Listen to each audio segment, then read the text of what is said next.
Hey everybody, welcome back to Tim Travels. It's Terry, your host. Bee's in the back sleeping, so hopefully she'll not tear up my bunk. You know who's back is my co-driver though. Say hi, Jack. Okay, so today is what is today? The 11th of December. 11th of December. Let's do a little history. On this day, I think it was, I can't remember the year, but Alexander Solzhenitsyn was born on this day. He was a famous Russian dissident. He wrote some books that are pretty famous. A couple of them were, bestsellers. The Gulag Archipelago is one famous book, and he also wrote a book called A Day in the Life of Ivan Desenovich, and these are about political prisoners. He was a prisoner of the state of the Soviet Union, but anyway, he was born on this day, I think in 1911, but don't quote me on that. Who else? Let me think. So on this day in 1981, the greatest, Muhammad Ali, fought his last professional fight. Actually, probably his last fight. He fought against Trevor Berbick and lost a decision. I still think there should be a recount, but I don't recall that fight in particular. I may have seen it, but I don't really have a strong recollection of this. On this day in 1978, straight out of the movies, but it happened in real life, the Lufthansa heist at Kennedy Airport. Guys from the Lucchese crime family, right? So in the movie Goodfellas, the heist is kind of like sort of alluded to, but Henry Hill, who was the subject of Nicholas Pileggi's book called Wise Guy, he wasn't involved in the heist, although the crew that he was associated with was. And in the movie, Robert De Niro plays Jimmy Conway. Well, in real life, that guy's name was Jimmy Burke. And a lot of the stuff that happened really did happen in real life. Like Jimmy Burke got paranoid, started whacking everybody that was involved with it. And, a lot of it is true. And it was spectacular. And candidly, I don't think they ever found all the money, or even any of it for that matter. I feel like, Burke was arrested and he was indicted and went to prison, died in prison because of Henry Hill's testimony. I don't know if they ever recovered any of the loot from that heist. What else happened on this day? I'm trying to think. John Kerry, former U.S. Senator, presidential candidate, Secretary of State. He was born on this day. So, yeah, it's a little bit of history. I don't know, was there something else I was going to talk about? Oh, yeah, on this day, Hitler, kind of behind the times, but Hitler, Nazi Germany, declares war on the United States in 1941 on this day. So, yeah, like, because otherwise, we weren't going to attack Nazi Germany at that point. But anyway, so as I mentioned, Pearl Harbor Day 4 days ago. So, my favorite Tom Petty song, although it's a really close to almost being a tie, but my favorite Tom Petty song is The Waiting. Be enough. Just go back to sleep. This is every freaking day. Like, believe it or not, I make up my bunk. Stop. Like, she was asleep. Like, they say let sleeping dogs lie. Apparently, if a dog is sleeping and you start doing a YouTube video, it decides to get up and start thrashing around on your bunk.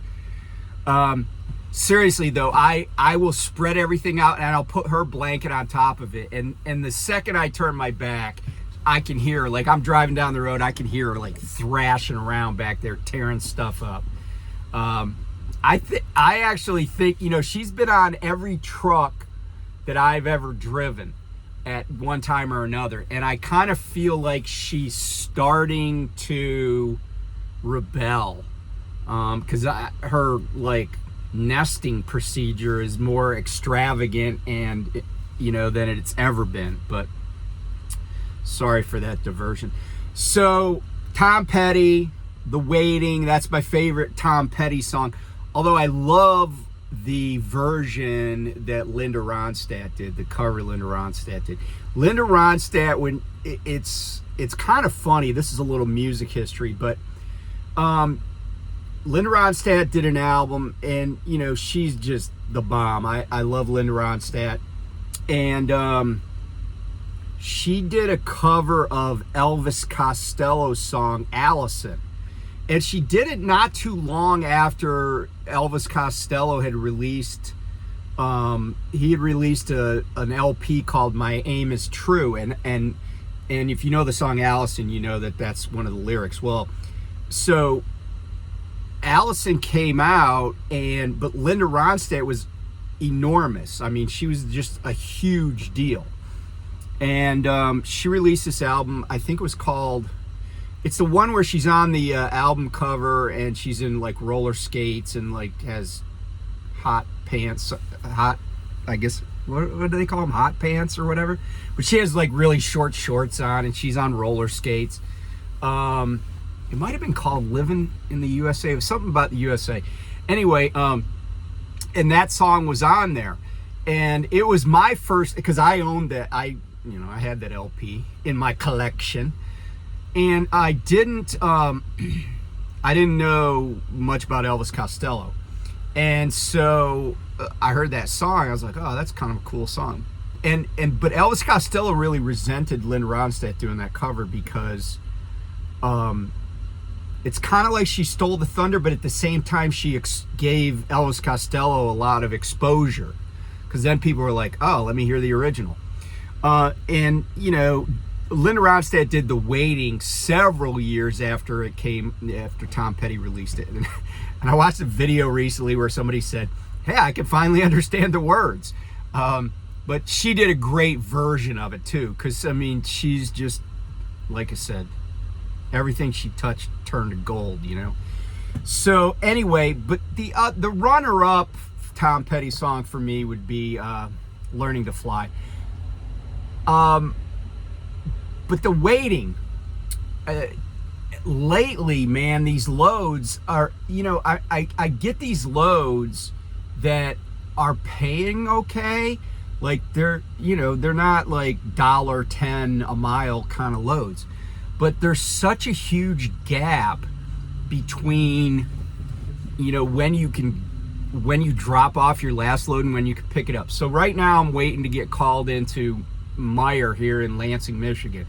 And I got to pick up, so this is a live unload. I'll probably be done, you know. It's like 2:26. I would guess I'd be out of here by 7. But the pickup on this other load is only like 80 miles away, and I'll have plenty of time on my clock. But I can't pick up till tomorrow afternoon over in Grand Rapids. And the same thing happened with this load. I delivered in Wisconsin at Oconomowoc, outside of Milwaukee. But then I went to a nearby truck stop, and I was like in the sleeper berth for like 19 hours. And then I got up, I went to another truck stop that was closer and waited to pick up. But it was like, it took, you know, and I finally picked up this load that I'm going to deliver here at Meijer. I picked it up yesterday at Nestle in Appleton, Wisconsin. And by the way, let me give a shout out to, you know, sometimes I used to be a jockey. I jockeyed at Estes, so I didn't really deal with anybody other than our company drivers and some contractors. But it wasn't like all these different trucking companies coming to a warehouse. And so I haven't always had a great relationship with jockeys. I feel like sometimes they're just jerks for no reason. I can think of one guy in particular at a Tyson facility, but you know, I've had other jockeys that have been helpful and stuff, and you know, are easy to work with. But yesterday I went to the Nestle facility in Appleton, and I got there and I was expecting a live load, because that's what it said on my dispatch, right? So I hadn't filled up the trailer with fuel, but luckily it had 3/4 of a tank of fuel in it anyway. So I get there and they're like, yeah, put your trailer in this spot, and then go into the office, and you know, they'll give you the paperwork, and your pickup trailer's in this spot. I'm like, okay, cool. So I go and drop my trailer off, and I gotta say, and I don't have a great excuse for this, but I gotta say that sometimes when I think something's gonna go a certain way, I've planned everything out in my mind, and then there'll be a slight curveball, and I don't react negatively to the slight curveball, but in my brain I have to rethink how I want to handle this slight curveball. And you know, you would say, oh well, the difference between doing a live load and a drop and hook is not that great, right? It's trucking, but it's a different set of kind of like mental procedures that I go through to make sure that I'm doing everything right. Well, one of the mental procedures is that, you know, I pull in with my trailer locked. If I'm going to do a live unload, I don't worry about the lock on the trailer, or live load. I keep saying unload, but I meant load. I don't worry about the lock on the trailer until I got to back into the doors, because I got to go back there anyway, probably. But so when I was parking the trailer, because I had already gotten out and slid my tandems, and I should have been efficient and just got my lock then, I slid them at the gate. I go and I drop the trailer, and I'm like, oh, I got to get my lock. And for some reason, just like something, and you know, I'm ADD, so something else caught my attention. You know, it's like the joke about, like somebody's saying, so I want to talk to you about this, you know, how ADD person talks. So I want to talk to you about this physics problem. Oh, look, a squirrel, right? I was kind of like, that was my moment. And for some reason, I just spaced out the lock. So I dropped the trailer, I bobtail up to the office, I park outside the office. While I'm in the office, I'm like, oh, dang, I forgot my lock. Now, I don't usually forget stuff for a long time, you know, where I just like totally drive off and leave the lock. So I'm like, oh crap, I forgot my lock. All right, so I get my paperwork, I head back to where I dropped my trailer. Now this has only been maybe 5 minutes, and there are other prime empties where I dropped. You know, like I parked, like they said, go in slot 134. I put it in slot 134, but there's prime trailers on either side of me. I go back there, my trailer is gone. The other ones are still there. My trailer's gone. I'm like, ah, crap. And, you know, well, I guess I could just lost the lock, because I figured, yeah, they're going to put that in the door. They're going to cut it off right away.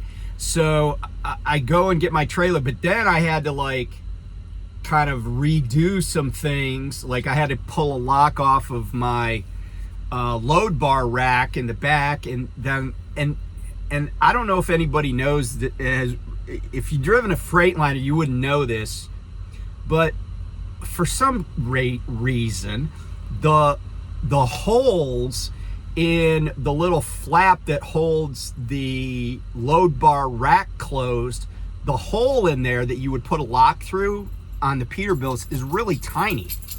It's like ¼ size. So any lock that has a good size that's not a hasp, a good size bolt or whatever you call that, is not going to fit through.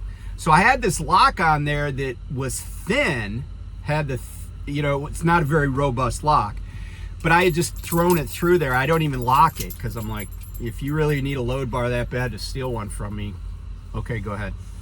But so I don't lock my load bars, and so I go back there, I get the lock, and then I am like, all right, I got some seals in the truck. I'll just put a seal through it. I had to like carve the seal down with my knife to get it to slide through that little tiny hole. So I lock my trailer, I got everything, I'm ready to go. I got my paperwork, I'm pulling out. I go around the corner of the building and I'm heading for the exit gate. And I see this jockey wagon coming towards me with a trailer on the back. And the guy puts his hand out the window. So I stop and I realize this is the trailer I had. And he's like, hey man, did you have this trailer? And I'm like, yeah. He goes, well, there's a lock on the back of it and I had to put it out of service till we could get it cut, which I was like, I didn't realize that they didn't have just carry bolt cutters. So I was like, oh, well, you want me to take the lock off? He's like, yeah, would you do that for me? I'm like, sure, man. And I was like, I so appreciated that he didn't cut the lock. Maybe he's not, I don't know, maybe he can't or not. I don't know what the rule is, but I was thanking him profusely because I'm like, man, I really appreciate it. And he goes, oh no, man, I know I used to be OTR and I know those locks are expensive. And it's not the best lock, but it's a more robust lock. It's this one right here. It's a little more robust, and I did buy it at Love's because I had run out of locks. So that I appreciate him. I appreciate the jockeys at that place. But yeah, like I'm waiting around for loads, and the thing is, right? Like it's frustrating because if you're in a situation like I am where you lease a truck, you have a daily cost. Like this truck costs me every day. So, even though the loads are paying well, like, and I say well, this is well for the current environment, right? So we're talking, like $250 a mile or something.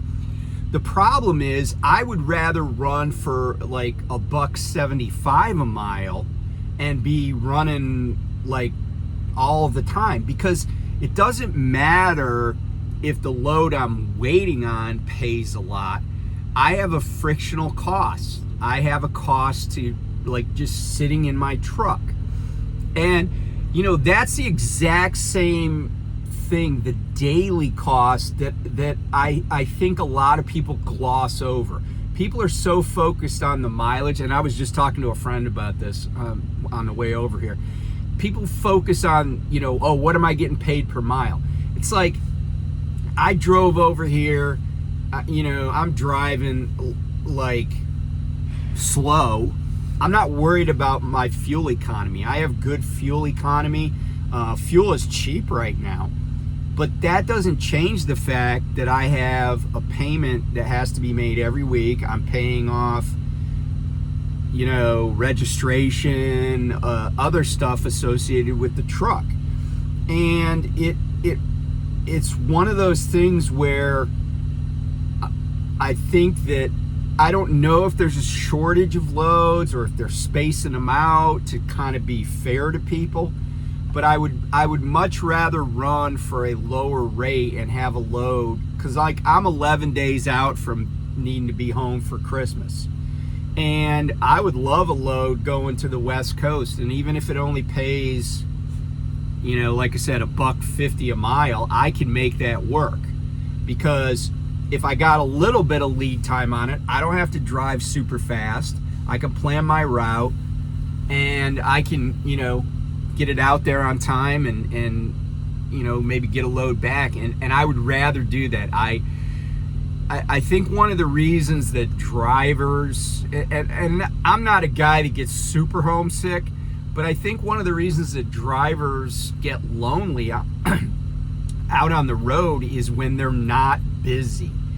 And what I realized when I went away in the Navy, when I went away to boot camp, is I thought I'd be homesick, but it turned out that because boot camp seemed all consuming, I never really got homesick. I was like, okay, I'm in the moment, I'm doing my thing.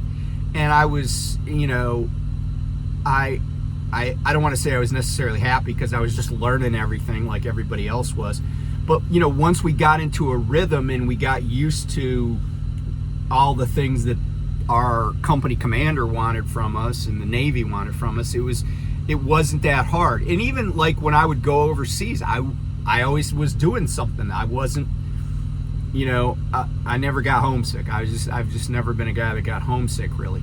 But I do see how sitting around is the enemy of, you know, truckers' mental health and waiting. And, you know, of course, I'm talking about it from the financial aspect. It's like when the truck isn't moving, but I'm not home. You know, like when my truck's parked out in my driveway, I don't really care, because I'm like, yeah, I got a fixed cost. It's the meter's running, but I'm home, right? I'm doing my own thing. I'm, you know, making myself an old fashioned or whatever, making myself an Irish coffee, hanging out with my fam, but, you know, or just doing whatever I want to do, right? Watching my stupid TV shows on TLC, my reality shows that I love. But, you know, when I'm out on the road, yeah, I guess I could watch my TV shows too. I can't imbibe, but, you know, you get a little more focused on the different aspects of it. So I hope everybody is getting what they need. I'm feeling your pain. You know, the waiting is the hardest part, right? And hopefully things pick up. I mean, I will tell you, I don't have any numbers in front of me, but there's some people that are pretty savvy in the trucking analysis world that are thinking it's going to be another year before we start seeing the capacity and demand really kind of aligning to where we get back to those, you know, $3.50 a mile on the regular load type thing, and also where we're like, you know, drop, go pick up, drop, go, you know, like where we're really moving. And, you know, especially for the folks that are doing TNT, I hope there are team loads out there that are keeping you busy, because, man, it's no fun paying somebody $1,200 a week if you're sitting around. I mean, I liked a lot of my trainees, but I remember one time when Paul was on my truck and we were sitting like 10 hours between loads. 10, 14 hours. And I said something to I'm like, dude, this is not going to work. I said, we gotta get the show on the road. You know, either you got to have single loads back to back to back to back to back, or you got to get us some team loads. But if we're sitting around for 14 hours, I'd rather just do the driving myself, which isn't training anybody, but I'm just kind of selfish about the wheel. So anyway, thanks for watching, and be safe out there. A lot of crazy weather right now, especially on the East Coast, man. Like mid-Atlantic up to the Northeast, crazy. So, and also Colorado. But stay off 70 west of Denver. It's just it's a fool's errand this time of year. It really is. I mean, unless your delivery is in like freaking Vail, just don't bother. Anyway, I will talk to you guys soon. Bye.